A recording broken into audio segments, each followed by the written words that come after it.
এখন শীতের সময় তো দুপুরবেলা ভাত খেতে একদমই ভালো লাগে না, আর স্নান করে উঠে যদি ভাত খাওয়া যায় তাহলে তো আরও বেশিই ঠান্ডা লাগে। তাই আমি আজকে বানিয়ে নিলাম চিড়ের পোলাও। আর এখন দুপুর 1টা বাজে, আর ভাবলাম যে এখন স্নান করে উঠেছি আর যদি ভাত খাই তাহলে তো বেশিই ঠান্ডা লাগবে। তো সেই জন্য আমি ভাবলাম যে চিড়ের পোলাও বানিয়ে নিই, আর তার সাথে যদি থাকে চা তাহলে তো ব্যাপারটা আরোই জমে যায়। আর এমনিতেও তো আমার চা খেতে খুবই ভালো লাগে। তো সেই জন্য দুপুরবেলা ওই হালকা করে একটু চিড়ের পোলাও বানাচ্ছিলাম।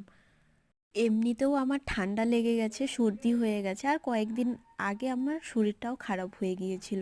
সেজন্য আর দুপুরবেলা ভাত খেতে আর ভালো লাগে না। হালকা করে যদি কোনো কিছু পাওয়া যায় খাওয়ার জন্য তাহলে ঠিক আছে। আর আমার এই কুড়ামি কাজগুলো করতে বেশ ভালোই লাগে, এটা ওটা বানিয়ে খেতে ভালো লাগে, কিন্তু ওই ভাত খেতে একদমই ভালো লাগে না।